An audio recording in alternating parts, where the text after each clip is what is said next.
What up? What up? It's Brian back with another Blurting While Dad live stream. Welcome back. It's been an eventful week.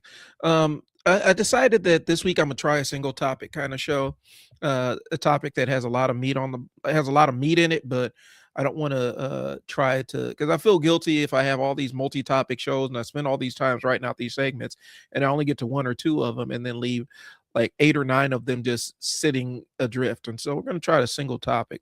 Now I'm saying that to say this. I'm gonna break down my week and then we're going to get into my topic. And I'm gonna let people start kind of populating the live stream a little bit. But this week I got myself into a little bit of hot water running my mouth on threads, which is kind of taking the place of Black Twitter for me. I do like threads. I like the levels of engagement and the fact that you could really filter your experience or whatnot. And it has all the tools that we wish Twitter had back in the days, minus the Nazis, minus the neo-Nazis, because Twitter does have a pretty significant neo-Nazi problem right now. It's disingenuous to frame it as anything other than that. Twitter has a pretty big problem with neo-Nazis. And the crazy part is they don't even have to be like nuanced about the racist shit that they say on there. They could literally post Nazi shit on Twitter, and Twitter's like, yeah, it's all, you know, fair game. And so I've had to disengage with Twitter just because the moderation on there is completely fallen off of a cliff. I've seen some of the craziest shit on there, blocking accounts, almost to the point of wanting to delete my entire presence on Twitter just because of how egregious it is. And so I moved my entire output for just random thoughts splattered across the internet. I moved that over to Threads, and I'm having a better time with Threads because you can kind of cultivate your experience a little bit. You can tell it what you basically want the algorithm to serve you. And I don't necessarily believe the tool is that great, but it does work to a degree. So anyway, I got into it on Threads. I almost even said Twitter, just because I made a general statement talking about politics or whatnot, and it was imprecise because I didn't include all the verbiage because I ran out of space, more or less. Basically, more or less saying that your typical run-of-the-mill Black voter doesn't really give a fuck about what AIPAC is doing and what they're not doing, and people took that as, I don't know what AIPAC is. I don't know how sinister it is. And then it really just fell into the conspiracy theory where they are the secret cabal that's running the entire planet behind the scenes and all kinds of other fresh baked looniness, as opposed to a political action committee that is like every other political action committee, which is designed to further the interest of the people with the money who are putting money into the political action committee. And people came at me crazy on there. And the only thing I was saying was, and I was kind of scraping for a better way to phrase this, but if you want the specific target audience to care about said topic, you know, in this case, it was talking about AIPAC. If you want the Black people you're talking to, your basic Black voter who doesn't live online and live in these online spaces, if you want them to consider AIPAC involvement in their voting process, you have to take the time to tell them what it is and why they should care. Not explain it to them like they're stupid or anything along those lines. Just take the time to explain what exactly this political action committee is and who it's made up of and what interest is furthering. Instead of just screeching at people and calling everybody who doesn't agree with you, a bot or something along those. It was crazy. And the experience I had on Threads was really interesting because people were getting way out of pocket on there. Like they was talking crazy on the thread. And then if I replied to them directly, they was nice as hell. Like they're saying all kinds of crazy stuff. And then when I didn't come meet them with the same energy, they were pretty cool about it and understood that what I was trying to present was a nuanced take, but I didn't have enough room to include all the nuance. So anyway, told them, by and large, the electorate that you're targeting with this information doesn't really care about said information. And so it's your job to educate them without belittling them, without demeaning them, without screaming at them, telling them why they should invest in this thing that you're so overly invested in, instead of just writing them off, or screaming at them like, they are the enemy and stuff like that. Um, and nuance don't work on social media. The social media gods have spoken. Nuance is not a thing that is tolerated on social media. And I ended up just shutting off. I didn't shut off comments. I don't do that, but I did shut off notifications for it, because what I was experiencing was somebody would say something crazy to me, um, in response to something I said, my post on there. And then I would comment directly with the actual full take of what I said. And then it was really cool. And I'm like, I can't do this for 100,000 people or 20,000 people or whatever, however many people ended up replying to that thing. I can't do this in every way, shape, or form. And so some people think that I am a plant for APAC. Other people think that I am in the NOI. And it is what it is. It is what it is, y'all. Um, but yeah, it was my little side quest on Threads, trying to inject nuance into a conversation. And I'm not going to back off of it. I do enjoy the interaction on Threads. I think people are a little bit more where it's not just getting your jokes off and dunking on people. I do think people are a little bit more engaging on there. And it's nice, like without the Nazis. The neo-Nazis, the absence of Nazis on Threads was really kind of a cool thing, and enough to keep me coming back to the platform. Um, because it's not even entertaining, the Nazis on Twitter anymore. It's not even entertaining. It's just the most racist caricatures and slurs, and it's all uninventive, and it's really no energy. There's no passion behind it. It's just somebody trying to piss somebody off. It's kind of like that Chud the Builder stuff, where Chud wasn't even entertaining with being racist. He was just racist. He was walking around being racist to people, and there was no entertainment value in it.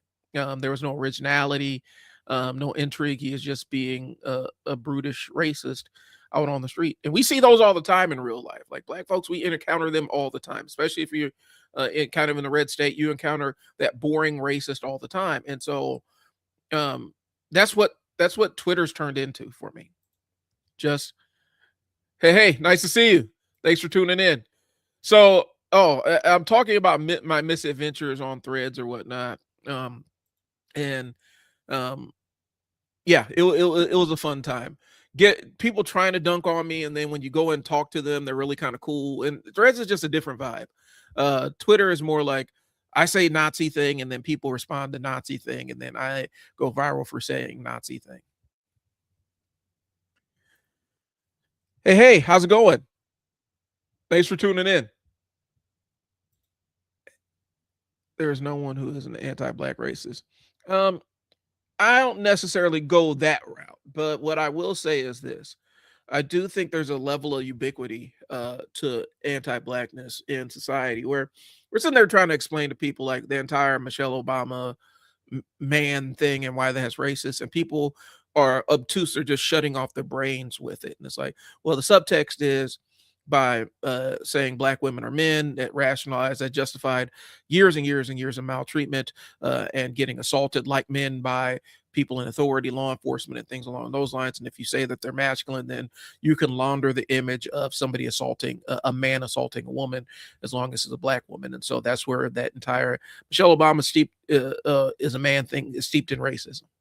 And you try to explain it to people, and you get about 2 words into it, and the brain shuts off, and so it's really kind of a pointless thing. Like, you can't find a camp. I just made my own camp. Like, I don't try to be in camp with anybody. I've learned my lesson in that regard. Carrying a banner for one party or another party, or one political ideology versus another. I just make my own camp, and whoever wants to sit around at the fire can sit down and join. And as long as you're cool, you can hang out. The moment you step over and transgress or disrespect somebody or something along those lines, then you can bounce. I don't really like the camp thing.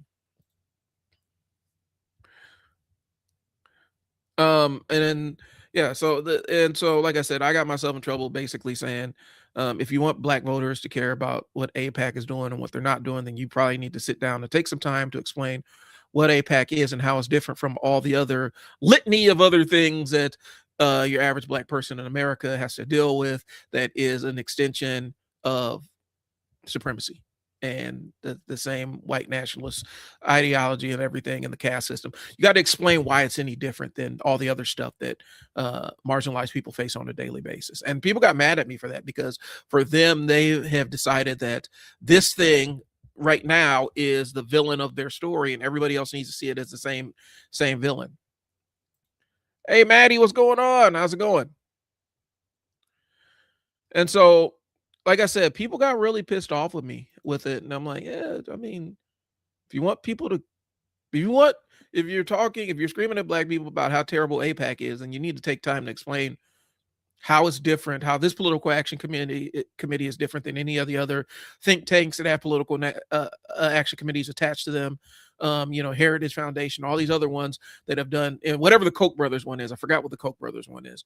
All these political action committees that have dumped money into the government to remove voting rights and remove civil rights and all kinds of, and workers' rights and all kinds of other stuff, and narrowly target black people with that shit. You have to explain why APAC is worse than them or equal to them, because there's so many aspects of dealing with this society that are against you, that it's hard to differentiate between one or the other and say this one's more insidious than the other one.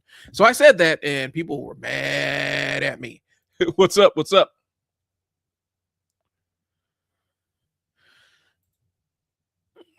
Yeah, Heritage. Okay, so the Heritage Foundation is the Koch brother. Okay, the one that survived. Was it Wilmer Koch? I always equate them to, and this kind of segues into my next topic, but I always equate the Koch brothers to the old guys from Trading Places, because they are, like, I know that they're supposed to be a parody of it, but they that's who they are as far as I'm concerned. APAC is trying to turn the next place for black people. I don't. Okay, so this is where I'm going to go with this. Long before APAC existed, that was happening. APAC is a political action committee. The machinations of what American imperialism and Israel essentially acting as the proxy for American interests in the Middle East, that is not a new thing. And it didn't start or begin or end with APAC. If APAC went away tomorrow, we would still be doing the same thing over there. And so when we say that is the center point, I feel like we're kind of missing the forest for the trees for easy to reach boogeyman that we can all identify and shoot at. And for me, I don't have a ton of utility for it. I see it as an extension of what the larger play is. And that's why I'm like, it's a political action committee. They pop up all the time. If that went away, there'd be another one to replace it within 5 minutes.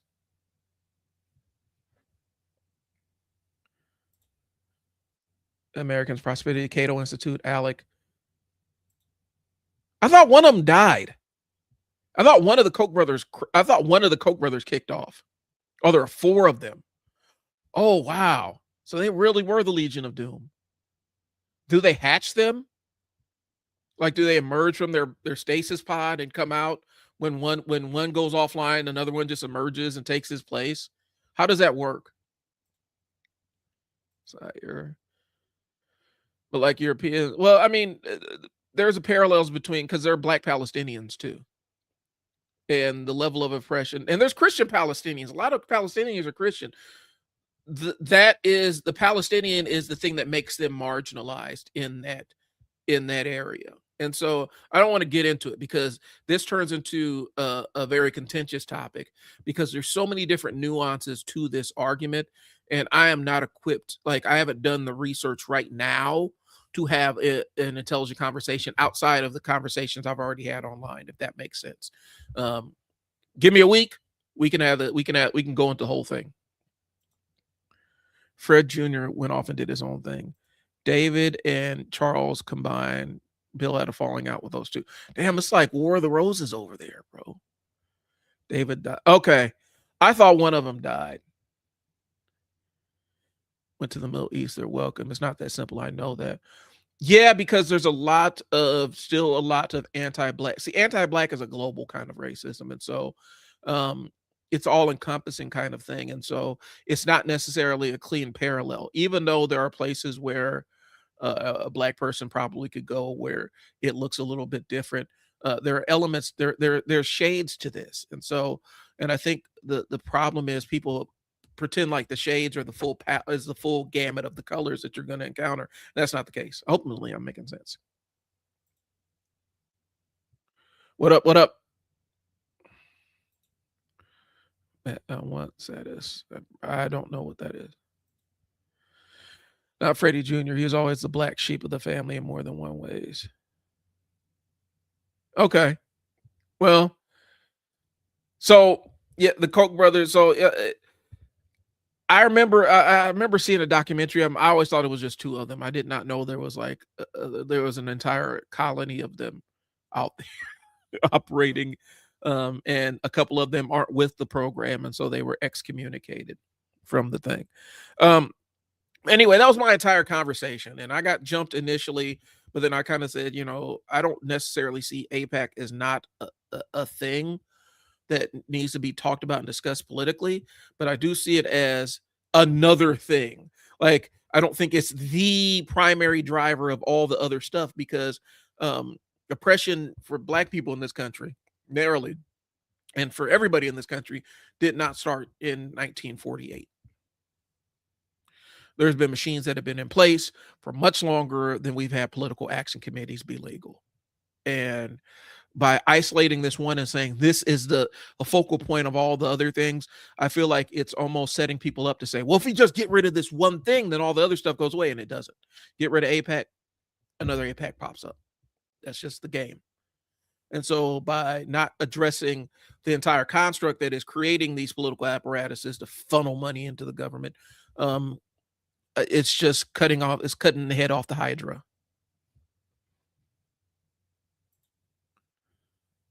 It's a very common belief. There's only two of them. Yeah, I mean, there's a level of, yeah, he takes money from the NRA to do whatever, to advance whatever. I guess when you start doing because here's the thing, and I found it even when I have candidates and I'm like, man, they really don't take money from anybody. And then you find out they do. You find out that they actually do. And oftentimes I think our sources are wrong. If you ever use Track APAC and try to cite that as a source, as a journalism student, I want to go upside your head. Track APAC is not a reliable source of information, because they don't itemize the stuff that they say. They don't really attribute it to anything. They don't cite any of their sources or anything. The best place to track who is getting what, in my estimation, is I always start with FEC, the Federal Election Commission. I start there, fec.gov, and then I will go to Open Secrets to kind of cross-check stuff, but I always check it against the FEC because that's a good way to see who's getting money for what. Not that NRA. Ah, okay. What up? What up? That kind of funny. Got played by Russia. So which NRA are we talking about today? Yeah, FEC is where I go to do my research on who's actually getting money for what. I go to the FEC. I go to FEC, and then I will go to Open Secrets, but I will not do Track APAC because it's if you do the math on it and figure out who's actually running it, it's some weird right wing lady who is kind of I almost want to say a political nomad where she has her own agenda, and I don't trust you can't necessarily define what the agenda is, but there's an agenda there with information she's providing. So it's not a neutral source, is what I'm saying. And I've seen it where she'll put somebody on there, and then after the desired effect takes place, it goes viral on social media. She'll edit the entry to make it not look as egregious as she initially presented it. It's not. I don't like that site.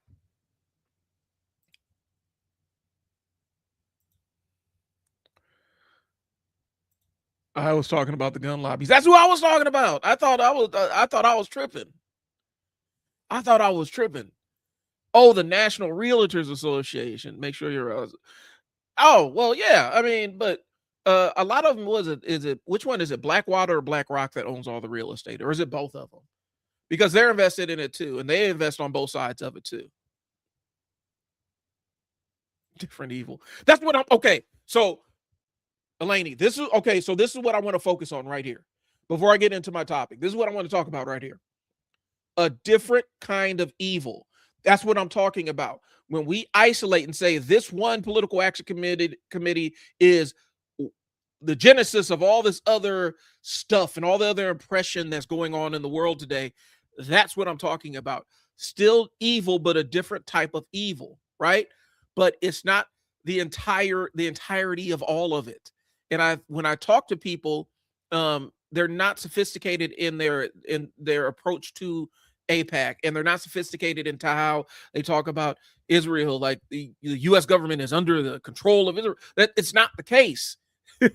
And I get frustrated because I feel like people treat it like it's a video game. Like if I beat Ganon, then the game is over and Hyrule is saved. And that is not realistic for the American system we're dealing with.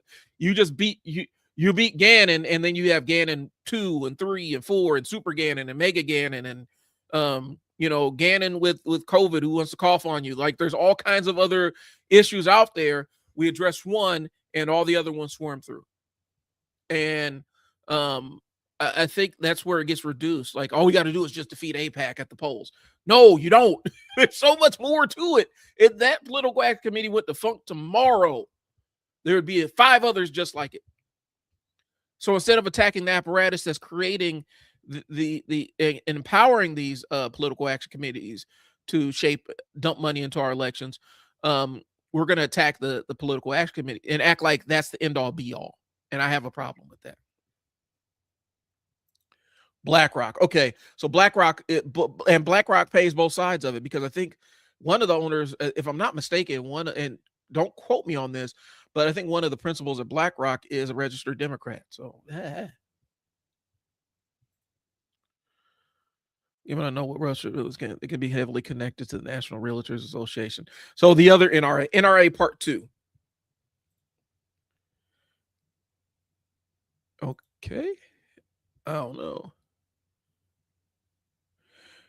Have we ever had a laughably bad? No, well, and that's why I say he's Mojo. He is basically Mojo from the X-Men comics. Trump is Mojo from the X-Men comics. If you missed that episode, I said it months ago.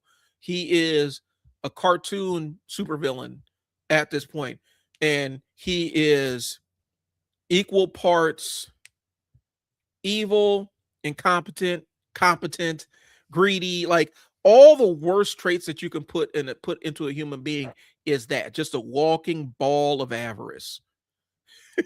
And he lives off of id and just does whatever he wants to do.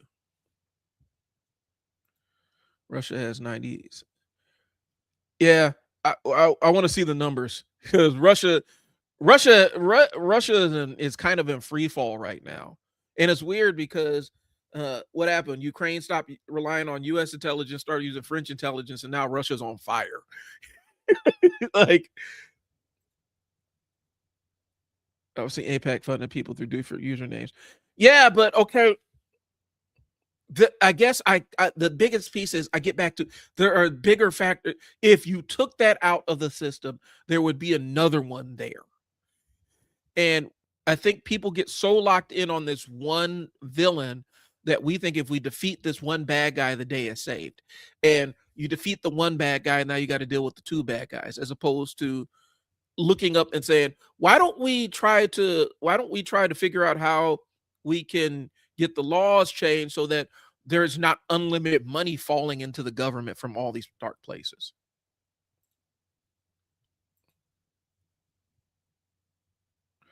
Not one or two. They're like little experiments of Lilo and Stitch. So we gotta need to blow up the ship where they're manufacturing the Stitch clones. Yeah, it's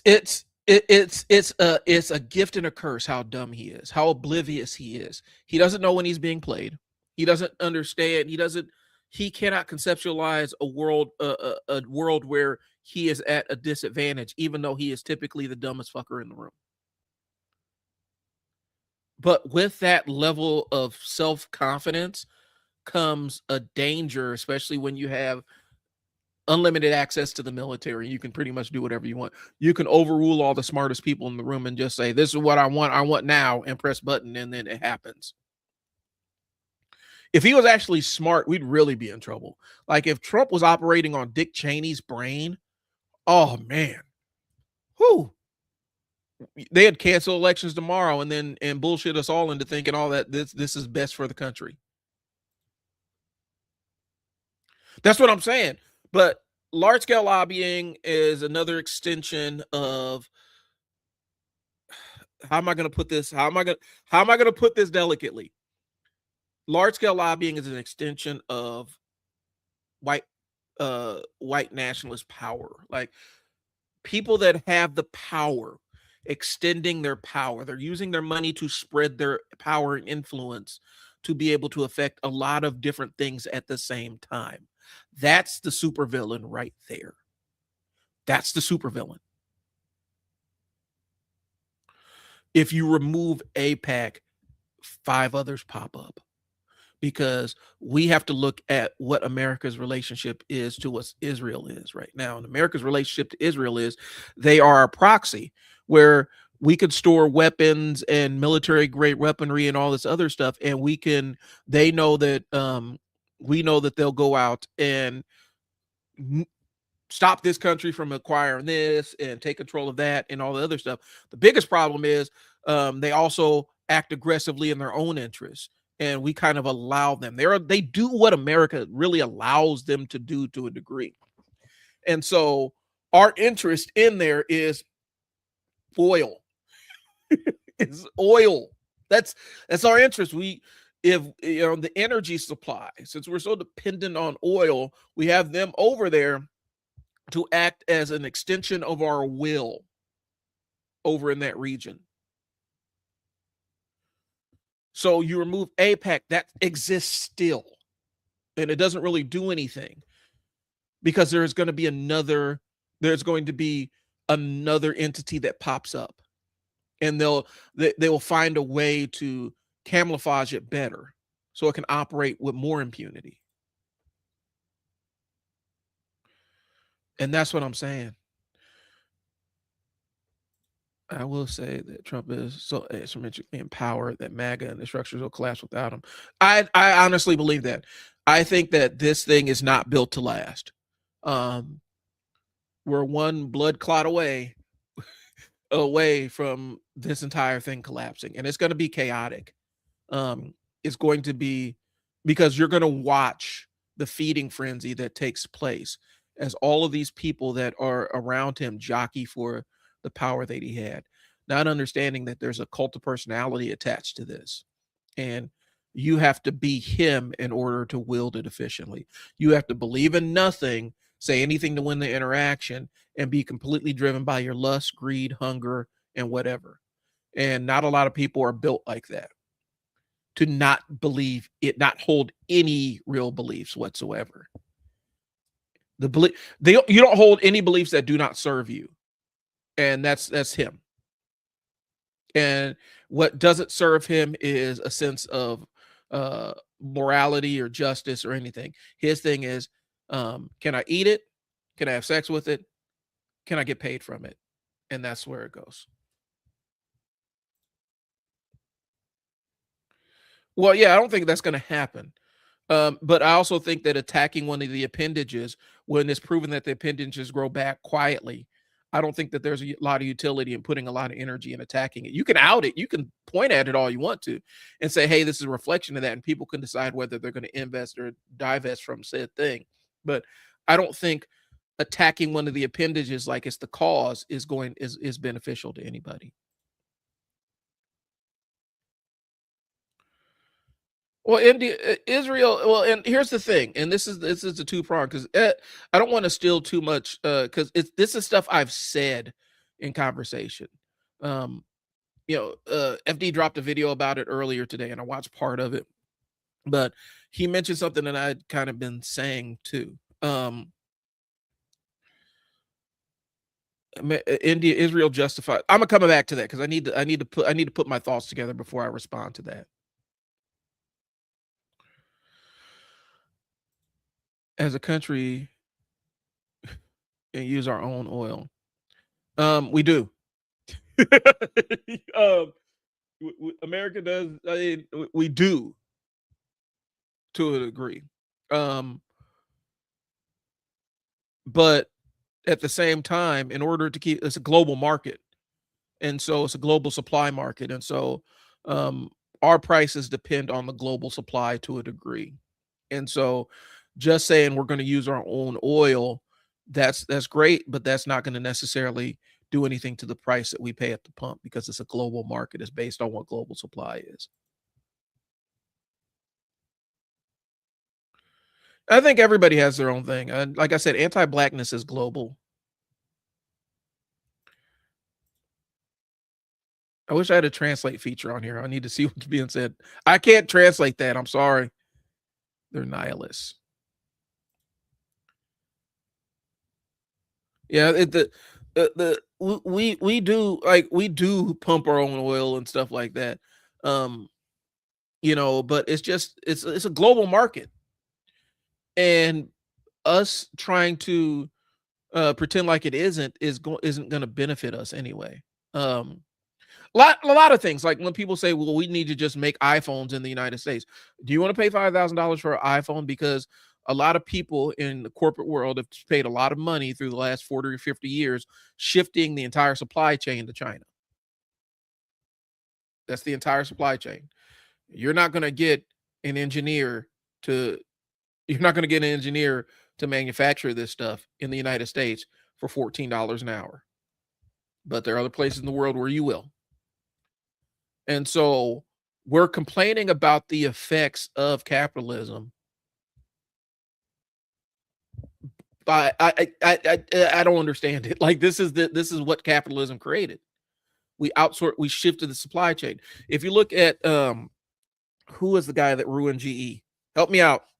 The guy that ruined GE and is considered the father of um shareholder capitalism. I can see his face. I can't. George something or other. Anyway, he basically said if he had his choice, he would put his company on a barge. He would put GE on a big barge and just travel to wherever whatever country gave him the most favorable tax rate. I got to look it up. Father of shareholder capitalism. See his face. Oh, there's Milton Friedman. There's Friedman, but then the one that actually practiced it, because there's Friedman and then former GE CEO Jack Welch. Jack Welch is kind of the one that started this modern era of how CEOs move and act, fire the bottom 10% and all the other stuff, and find the country that's going to give you the best tax rate and outsource all your stuff, shift all of your R&D budget to finding ways to do stock buybacks and inflate your stock value, and never really innovate or develop anything. Gut all the protections for employees, get rid of all the benefits, blah blah blah blah blah. He is the one that did that applied that in the real world and used GE as a lab.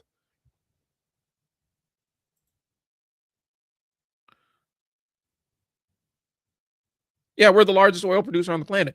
It's driven by the global market. So yeah, I so we if we use our own gas, how does that impact the price at the pump? Is what I'm asking, since it's a global market. And maybe that's the piece I'm missing. Yeah, that's what I'm saying. And who pays the cost? Because the oil refineries are typically located and situated around black neighborhoods. So now we get like uh,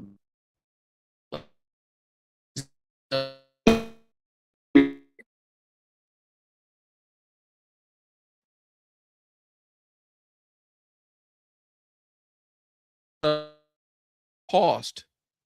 My internet's flaky, y'all. Sorry, my internet's flaky. Just letting you know, internet's flaky. Who's going to bear the cost? Who's going to bear the brunt of the cost of that? Is what I'm asking. Economically and physically, because poor people are going to be the ones that live next to those refineries. When we start building all the refineries, they ain't going out in the suburbs. They never do. Jack Welch, yep, took over. In Trump would call him military genius, but he did right. There's a reason why presidents avoided Iran like the plague. Like they treated Iran with, they said, okay, we need to control Iran without controlling Iran, without actually occupying or invading Iran, because they knew that Iran, all they got to do is say, yeah, we can shut off the entire Strait of Hormuz, and there ain't shit you can do about it. And that's what they're doing. I mean, America's talking about we're bombing them and blowing up their military infrastructure. They're sending them drones from the middle of the country to attack ships and, blow up locations all over the Middle East and blow up U.S. bases and stuff. You can blow up as much as you want. You're not gonna. It's asymmetrical warfare. You're not gonna defeat. Like this is Vietnam. You're doing trying to fight guerrilla warfare tactics with traditional military stuff. It ain't working. Venezuela, not Israel. Yeah. Okay. That makes some more sense.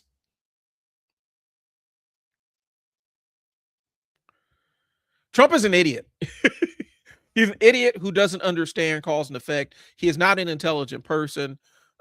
He's just smart enough to occupy the space. You don't have to be super intelligent to run a cult of personality. You just got to have a big personality. Twitch crashed on me. I'm having internet issues on my end too, so don't feel bad.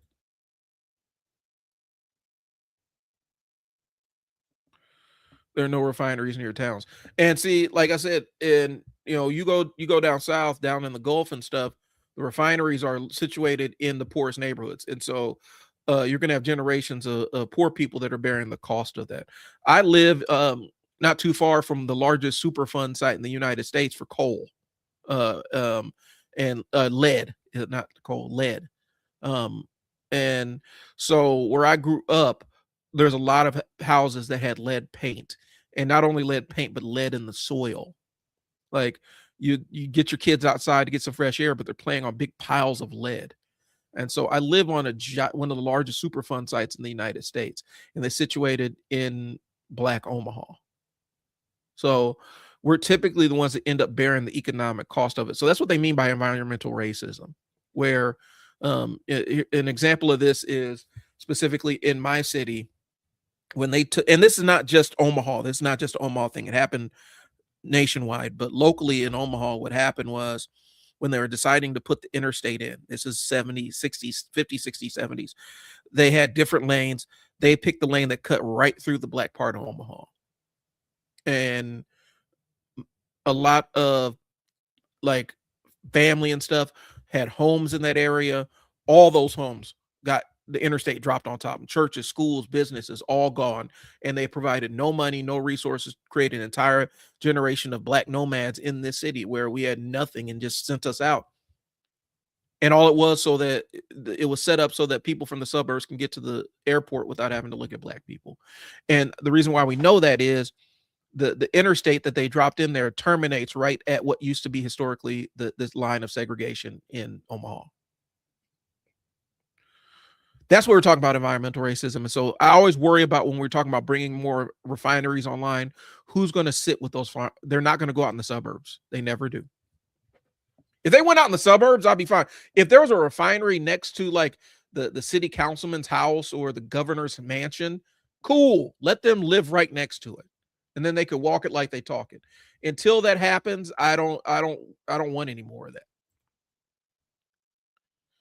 that. Yeah, I mean, we're all getting poisoned by different ways. And so when we open up more refineries, we're just exposing more people to that. A bunch of land aside. How did that work out? Did they get any money for it? Or did they just rip them off and kick them off the land? Bestos lady. There wasn't a Bestos man. Did you? I remember there was a Bestos man in Marvel, I think.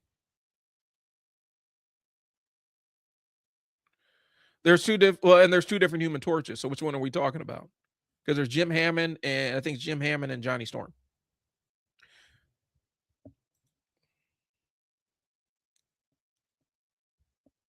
Yep. He sold it before it was found. Damn. We'd be having a different conversation if that happened. Well, I mean, and that's gotta suck. I'm sorry that that happened. So anyway, before I got off on this tangent, one of the things we were talking about, this does kind of dovetail into what we're talking about, but I've been wanting to do this conversation for a while. Um, so stick with me, guys, if you're interested. I would love to hear a commentary on this one. One of the things is when we start talking about specifically American culture, I'm in that. If you're looking for my age cohort, I'm in that micro generation between Gen X and millennial, Xennial, whatever we call it. And one of the things that's really interesting is when you see all the generation flaming generation wars on social media, people are really mad at Gen X. And so they'll make these sweeping indictments of Gen X saying, you guys ruined everything. And Gen X is like, hey, I was like 3 when Reagan first got elected. Personally, I was like a year. I was like a year old, maybe, when he got elected. Um, and so the interesting dichotomy is black Gen Xers are often caught kind of saying, we didn't have anything to do with this world that we're in right now. Um, we were growing up and and I look at what I grew up with, recession, uh, war on drugs, crack epidemic, recession, 9/11. And so I start going through all the different signature events, and I don't necessarily know that there was any part where black Gen Xers narrowly had the power to affect the world we're in. So I wanted to talk about how segregated um 80s and 90s life actually really was culturally from a cultural standpoint. So if you guys want to ride with me, um okay, so let me answer this. I will say that it's full of oil refineries, pumping stations. Some of them are in the richest areas. Okay. Well, I hope they keep refining in those rich areas. No, I shouldn't say that. That's really mean. I'm not going to do that. I'm not that kind of person.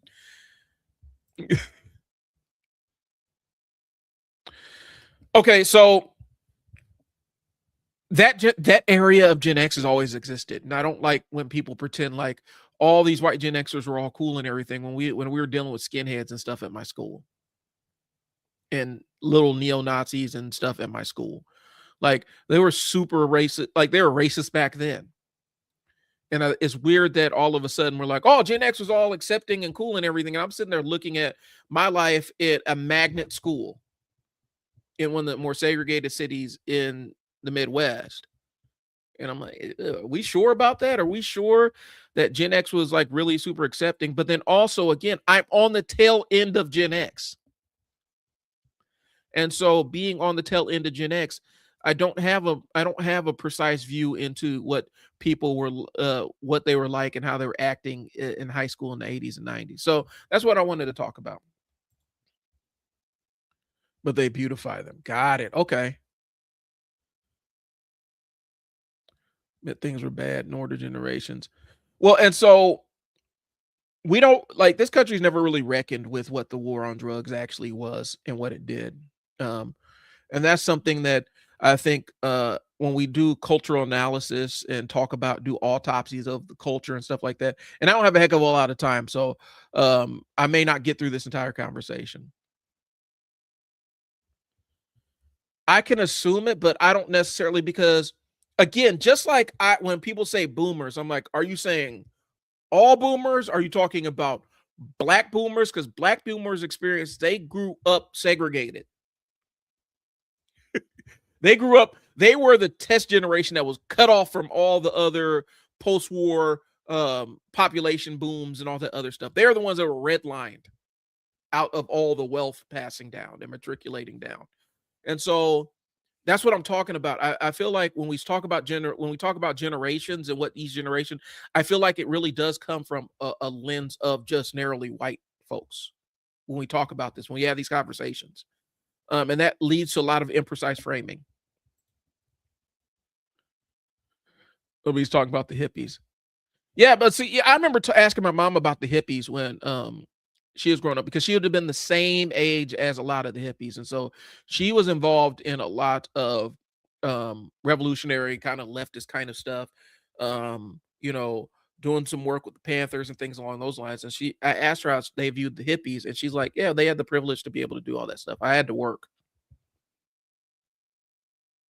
I'd have a job. I'd have rich parents to take care of me," and that's how my mom viewed it. You know, and I remember asking her about, when I was little, there I saw something about the Beatles and the explosion of the Beatles, and she's like, all they did was take the music that we had already been listening to." And so her perspective on a lot of signpost issues for what they would consider boomers was completely different.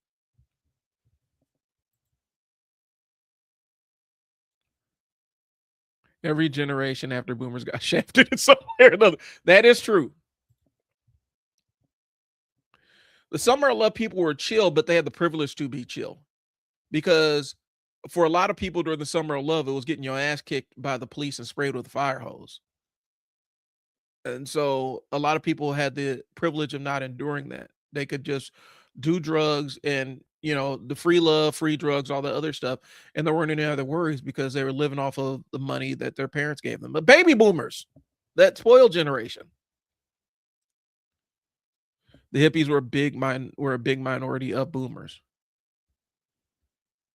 showcased by Hollywood because yeah, it made it look they were interesting and people could identify with the hippy dippy lifestyle. Even in the 90s, we were seeing a lot of was it tie dye and peace signs and all the other stuff. The marketing behind the hippies was really strong, and so you know, but that's what it was. It was just marketing. Black people were pretty chill too. It did. It was a weird pushback. It was like we're going instead of actually protesting our military operations and stuff. So if we just take the complete opposite stand, that's the same thing as effective action against said thing, and that's not what it is.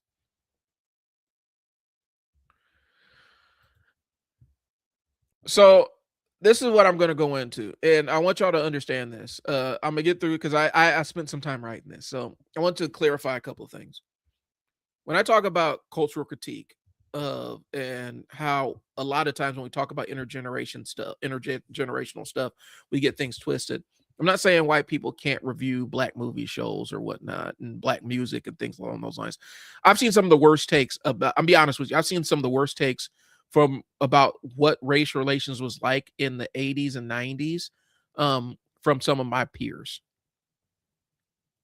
because they didn't necessarily experience it.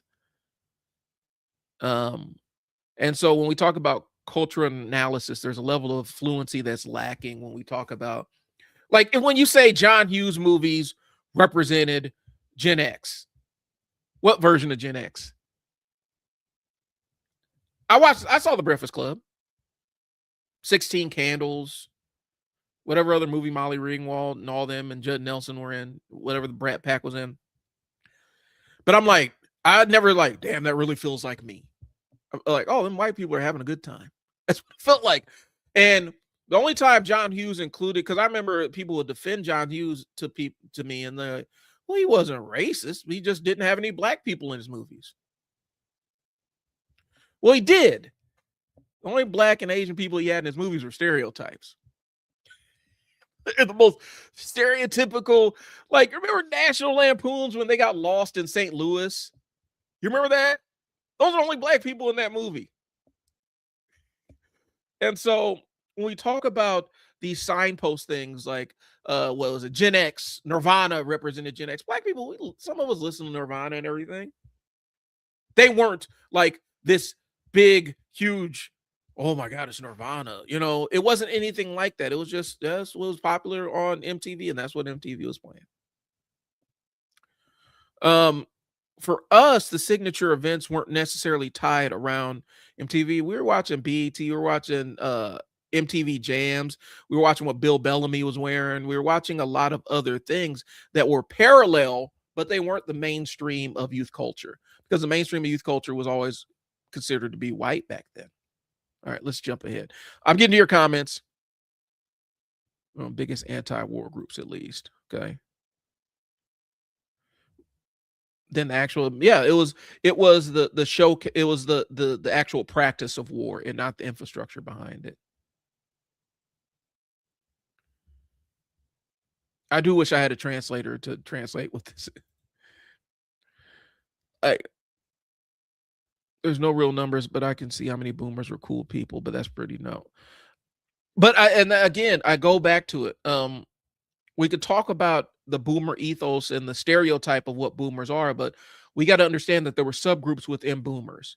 And like I said, I can speak about black boomers because that's the ones I grew up around. Those are the ones that's who I grew up under. Um, but their experience isn't what the how do we put it? It wasn't what the mainstream view of boomers is.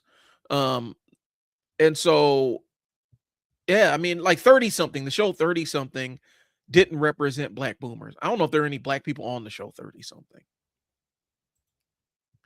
Sex, drugs, and rock and roll. Yeah. And that wasn't my mom grew up during that and she's like, we didn't have time for that. I had to work. I had to have a job. I didn't have rich parents. And Gen X will easily say younger generation. Well, and so for them, that's the easy framing of things, not understanding that when you're speaking across generations, different things matter to different generations. Career attainment is really, really important to some people in the in the boomer and some older Gen X, that career attainment. For my generation, it's you want to have that, you kind of want to have a little bit of that balance, right? Where you want to have a good home life and work life. But for a lot of the kids are like, I don't give a fuck about what these people want at this job, you know? And it does seep over into, that's where you run into weird customer service issues and things along those lines. Because obviously, but it's not the exact number. And a lot of times is broad brushstrokes. Northern Exposure didn't. It was great for Native American representation for the most part, with some exceptions. Okay, Northern Exposure, I do I haven't watched that. Like I saw it, but it was one of those shows that I didn't really pay attention to. So I may have to go back and see it. But while people are watching, and this is how I break it down, while people say Friends was the show of a generation, we were watching Living Single. Um, Seinfeld. I watched some Seinfeld. We were watching Martin and In Living Color. You know, we were watching Arsenio Hall. We were actually, I mean, we were watching the Cosby Show. I can't hindsight being 2020. Yeah, it's us, but we were watching the Cosby Show because the Cosby Show and Fresh Prince of Bel Air had a lot of important cultural moments for Black Gen Xers and Black millennials. There's a lot of signpost moments. And so when we talk about it, I think oftentimes the conversation ends up getting narrowed down to what white boomers are experiencing, and that's not historically accurate frame of everything. Mad TV, lol.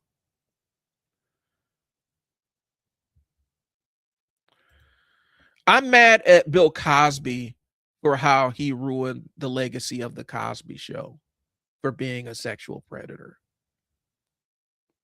I'm really, I feel like that entire really relevant segment of and I know there are black folks that are saying Cosby Show doesn't represent black, typical black life and this upper middle class black family, but then we had It's a Different World, and a different world was like that made me want to go to a black college. I didn't know black colleges.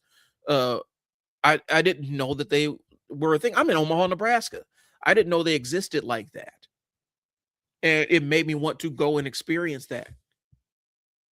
And for a lot of kids, that was the thing that made them want to move out of state and see the world and go experience the black college life. And you get a chance to be around a bunch of beautiful people that are young and hip and idealistic and everything. But you don't have to go to, because for me, it would have been going to the University of Nebraska. There's no different world experience there.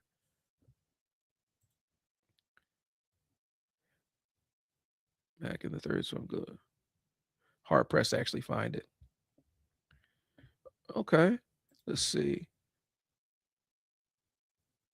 Yeah, It's a Different World was an amazing show, and it came from kind of it wouldn't exist without the Cosby Show. Like, I got to be honest, it was a spinoff of the Cosby Show, and I remember like signature moments. The new Michael Jackson videos coming on after the Cosby Show.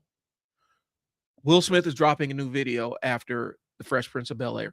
These were major events. These were issues that we discussed. The black kids discussed at the school. Like, we sit around and talk about it. Okay, we weren't talking about no John Hughes movies. Okay, like in the 80s, we weren't talking about no John Hughes movies. In the 90s, we weren't talking about Friends or whatever other show was popular at the time. My So-Called Life, that was another one that I heard about, and some of the white kids I went to school were really into My So-Called Life. I heard it was a dope show.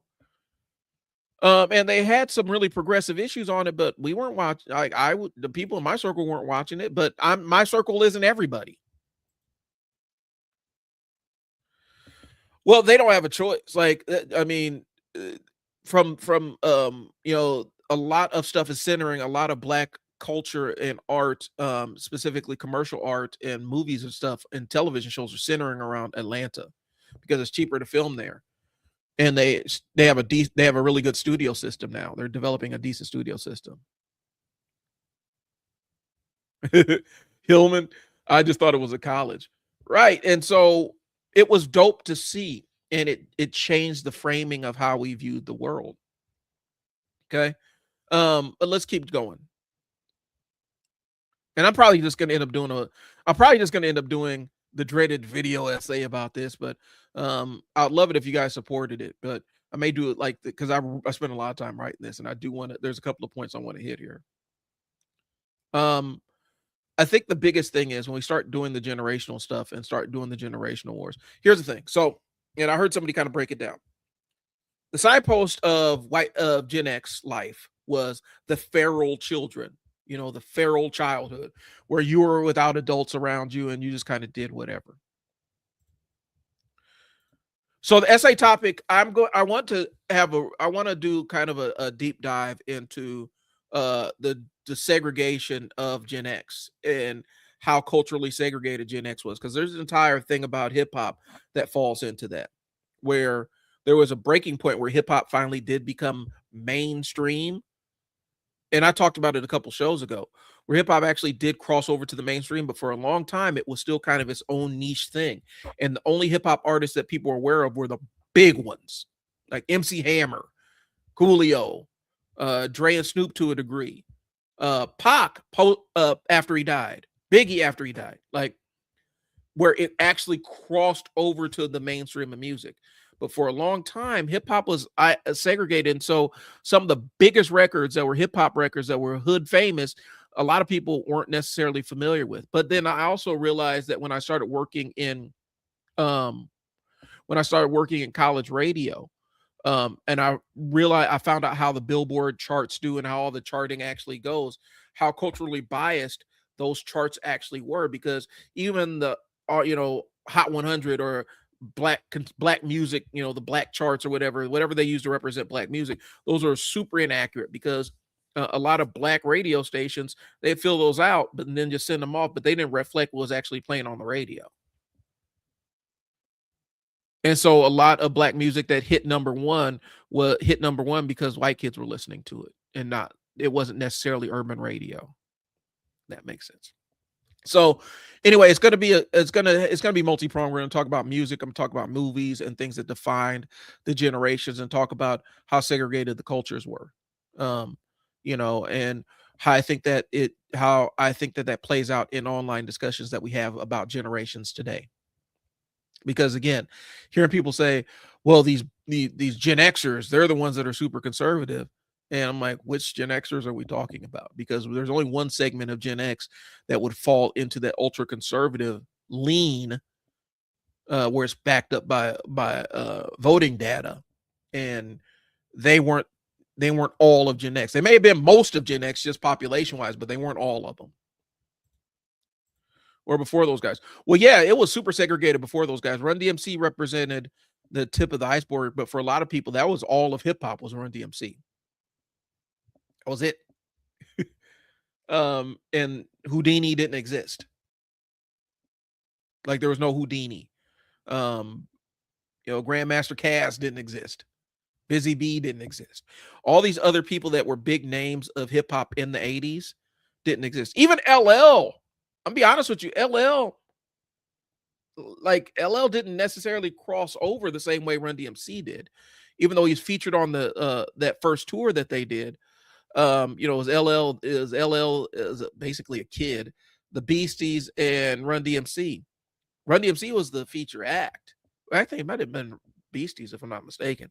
But even LL Cool J, he had a name recognition above and beyond what other rappers did, and there was some crossover, but not much. And so a lot of his early hits that I thought were big, huge hits were only hits with black folks. Radio, that was like Radio was a huge hit with black folks. Cool Mo D, the LO and Cool Mo D battle. You don't know, a lot of people that were in my age cohort that listened, a lot of white folks, they didn't know who Cool Mo D was. I knew who Cool Mo D was. I had Cool Mo D albums. I had Fat Boys albums. Fat Boys, they crossed over. They actually had movies like The Disorderlies. That was my joint. So the entire video essay is talking about how segregated this stuff is when we start these generational wars. I wouldn't necessarily say that, because I saw Gen Z. I saw Gen Z banging on the millennials, saying the millennials ruined the world for Gen Z, and the millennials are like, we were 8. We were 8. I'm sorry that I ruined the job market for you. When I entered the job market, like I was like, people were like, I was 16 when the time you're talking about. And so I've seen a lot of Gen Z content banging on the millennials. The millennials are even getting the smoke. Like, the millennials were the gatekeepers of all this. And it all goes back to some baby boomer sitting somewhere. Like, it goes back to some baby boomer sitting somewhere, pulling the strings. They're still in charge of all the money. Mainstream rap was treated like comedy. It was treated like a disposable genre too. It was treated like, this is a fad and this will go away. And so that's how they treated it. And unfortunately, a lot of classic rap albums fell into that trap where it was just considered a novelty. And they were also, but and there was a weird rate. I'm not going to say it was weird racism. There was a racism that permeated it, because a lot of the kids that grew up on the hip hop kids, they didn't have the money for instruments. They were experiencing a level of poverty their parents hadn't even lived in. And so in order to make music, they had to find alternate ways to make music. And instead of appreciating the beauty of, they wanted to make music and they found a way, because they couldn't find instruments. They couldn't afford instruments. They couldn't afford studio time. It was mocked and ridiculed as trite and unoriginal. The fact that back in the days when Q-Tip from A Tribe Called Quest, when he was producing those first 3 albums, he didn't have a studio. He would have the beat, like, and Bob Powers said it. Bob Powers was the engineer that was responsible for a lot of the Tribe Called Quest sound. Bob Powers was talking about this. He said Q-Tip would sit at home and have this entire vision of a song that he wanted to do. And he would have it in his brain.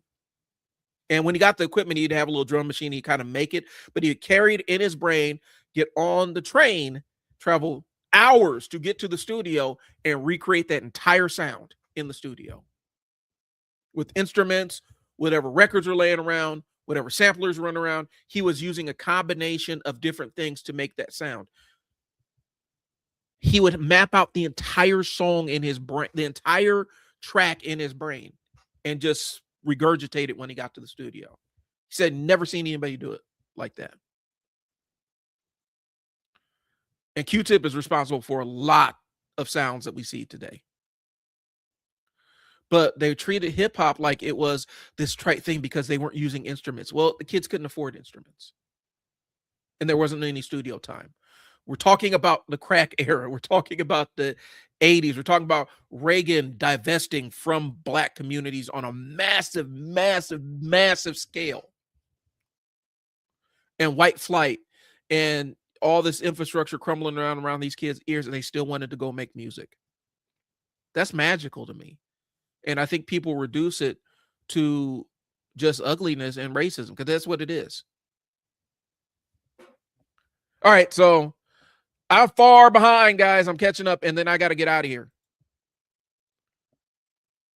The top 100 is more what for when I was coming up, it was more what the top 40 stations programmed themselves off of. You know, top 40 stations typically had one or two charts that they would just play music off of in a rotation.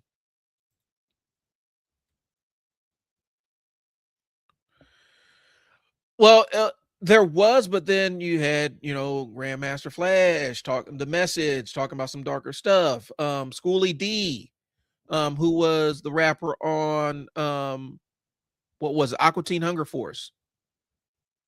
You know, you had some more hardcore elements. KRS-One having more hardcore elements with Boogie Down Productions and stuff. We're heading from the 80s to the 90s. But yeah, X Clan, Public Enemy and stuff, they were talking about more social issues, but they were still thrown into that party music kind of thing.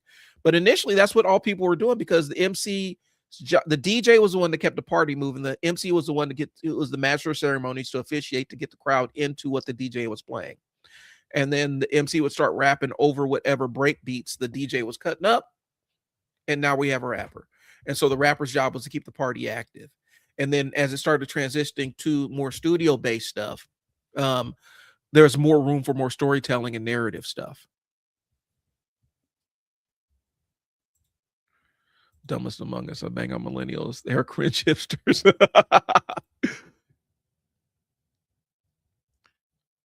So I'm gonna catch up with the comments, and then I'm in the stream because I have to go. I have to run. Anyways, about generations pitting against each other, but we're being conditioned to target and blame each other. It's smokescreen. That's what I'm saying. We keep attacking one another. We won't realize real structure and power centers and labors.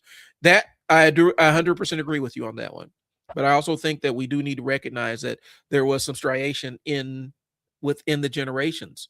The black millennial experience looks different than the white millennial experience. And until we talk about that earnestly, I think that we're going to keep talking past each other. Right, so all empty performance. Yeah, it's just people talk shit online, but some people do build entire personalities around it. You know, when people got mad about, okay, boomer, and somebody was like, boomer's like the N-word. What? I'm not gonna sit there and let people attack us. I get it. Well, the 80s and 90s, we were not growing up to get wrapped behind the fun stuff. And see, for me, 80s and 90s Omaha, we had it coming here. My mom would actually, she bought me my first Fat Boys record. She bought me Run DMC. I think it might have been Tougher Than Leather. And so I did have more of the hip hop. And so she allowed me she would buy me hip hop records and things along those lines because she knew that that's what the kids out east were listening to. And so, and understand this, we had a black radio station that was almost like this pirate radio frequency here because none of the major radio stations played black music except a couple of, we had Propagator, the Soul Regulator, and we'd have Quiet Storm music, but we didn't get a lot of contemporary black music in Omaha. My mom and them had to seek it out. And so that was another weird aspect of cultural segregation, especially when you live in a red state. And Maddie, you probably can attest to living in a red state. A lot of the cultural stuff that you get is a few months past due. Once it passes, it filters through the coast, then we end up getting it. Internet turned it on its ear because as the hip hop junkie, I could go online when the internet came out and see who was dropping and see what albums were coming out and what the message boards were saying and things along those lines and who was coming out. So I could get a sense of the underground rappers that were coming out. So I'm saying all that to say this. I knew about DMX for like 5 years before DMX dropped on Def Jam because I would buy the Source magazine and I saw that the song Born Loser, his very first single was, what was it? Where Source magazine used to feature rhymes of the month, right? And so they would segment out the best rhymes, and Born Loser's first, I think it was the first verse on Born Loser from DMX was on there, and he was an unsigned artist at the time. Unsigned hype. That's what it was. And so, um, I would know about this kind of stuff, but yeah, being in the Midwest, it was this weird filtering thing because cultural elements were only delivered to you via like cable television.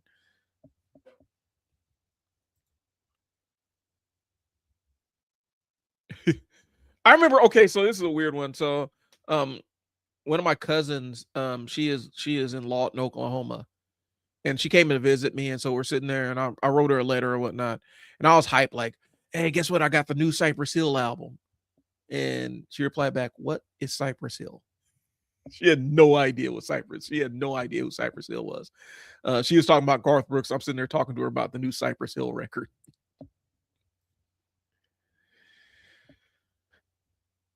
I'm partial to '90s. I'm partial to all the flavors that '90s introduced into music. I feel like, yeah, on the commercial level, I liked '80s. I like new wave. I'm still a huge fan of new wave. I'm a huge fan of yacht rock, if we're being honest. Um, you know, but I did like new wave. But the '90s, I think, it really you got a lot of really interesting sounds in the '90s too.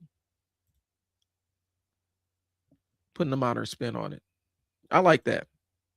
Well, 300. Even I knew Cypress Hill. She had no idea. She had no idea. I'm like, Cypress Hill.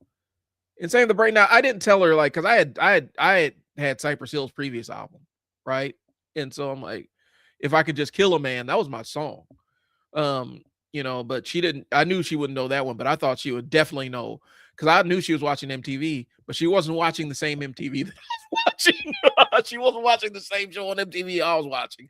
I was watching Yo MTV Rap, and I would turn on and watch. Was it the Headbangers Ball or was it seven? It's Headbangers Ball, and then there was the other one that would come on where it's more alternative and stuff. And so I'd watch that, and she had no idea. She was into the country, and that's what was happening in Lawton, Oklahoma, and that's all they fucked with. Now, if you ask her, she would know who I was talking about. But back then, at 14, 15 years old, she had no idea who I was talking about. Yeah, they sucked back then too. No, I like Linkin Park. I'm not gonna give them crap like that. I like Linkin Park. Um, so anyway, guys, I do have to run. It's getting late. So what I'm gonna do instead of trying to do it on the live stream, I will post the link if you guys want to check it out. I actually put my thoughts together and write flesh this out a little bit more and turn this into an outline and a script that I can do um for more like a video essay talking about, and it might end up being a series because this is a lot of information. And so I do want to test out my cultural analysis bag a little bit because I feel like I have a unique perspective on some stuff, but I actually have to sit down and do the analysis part and I have to carve out the time. And so I want to take time to make it work. I played around with it with talking about Trump as mojo and stuff like that. And I used to do it a lot more on the Long Boxing While Black website. I wrote a lot of stuff back then. I was still working on getting my voice right. But if you want to see some of my old writings, you can look up Long Boxing While Black, and see some of the older stuff that I wrote. Um, I'm throwing it out there. I'm not entirely 100% enamored of some of the older stuff I wrote, but it's out there. If you want to see where my brain was in 2015, 2016. Um, but I want to get back into my cultural analysis bag and talk about my unique intersection of viewpoints. So finish my last comment. Let me jump back here.